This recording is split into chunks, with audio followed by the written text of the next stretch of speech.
This list represents what I believe to be the games that best displayed what made the PlayStation Vita so special. This isn't a list of the best games by sales, review scores, or personal preference. It is a list of what could have been. This list of games helps define what the potential of the handheld was.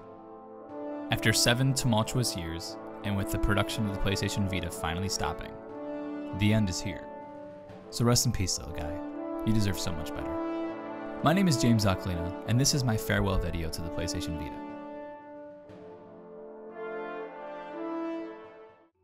Severed makes this list because it is a perfect display of the capabilities of the Vita.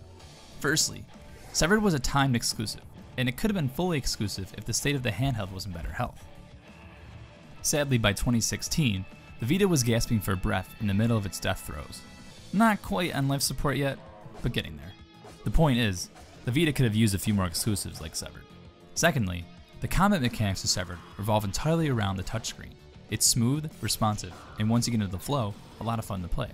You cannot play this game on the Vita without utilizing this function. This made it a distinct game for the Vita platform. Honestly, if more games had tried to do what Drinkbox did with Severed, Vita Island would have been much more like a bustling metropolis rather than the shantyhouse village that it ended up being.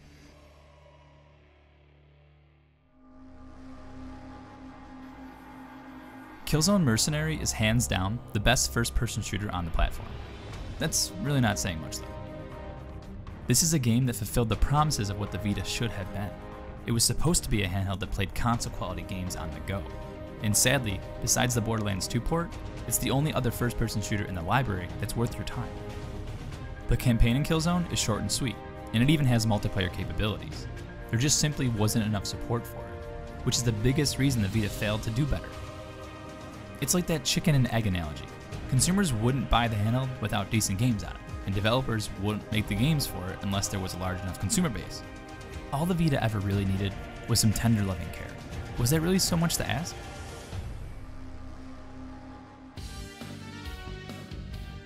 Like the PlayStation 3, the PS Vita has a vast library available in PlayStation 1 classics. Something the current gen PlayStation 4s don't have, which could be a discussion itself on an entirely different video. But because of that, the PlayStation Vita should have been the perfect complement to the PlayStation 4.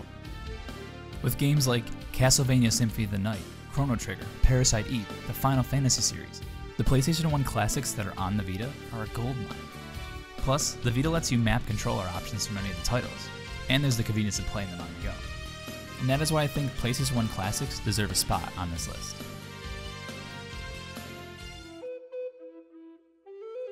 Tearaway and Little Big Planet are truly the only games in the Vita games library that maximize every function that the handheld offers. I swear, half of the reason that the Vita even has a back touchpad is because of these games. It took an entire dev team to even port Tearaway to the PlayStation 4, which tells you all you need to know about how made for the Vita these games were. Some of the wonderful things these games do, such as snapping a photo and making yourself a part of the game world, or tapping the rear touchpad to make platforms appear, those are prime examples of how special the Vita is. Maybe it was because Media Molecule was one of the only studios built for this type of a game, or that developers didn't feel the need to take advantage of the tools the Vita had to offer. Regardless, it's a shame more developers didn't make games in the vein of Tearaway and Little Big Planet.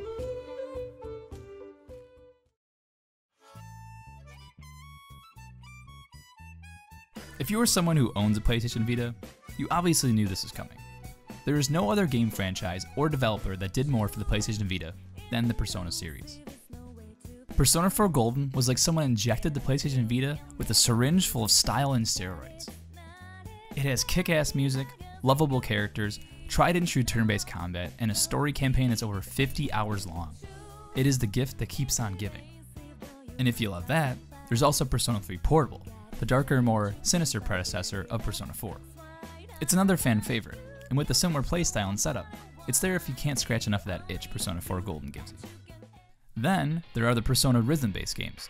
The first one released in 2015, Persona 4 Dancing All Night, which includes a brand new story campaign featuring the main cast from Persona 4, and remixed music based on the amazing soundtrack.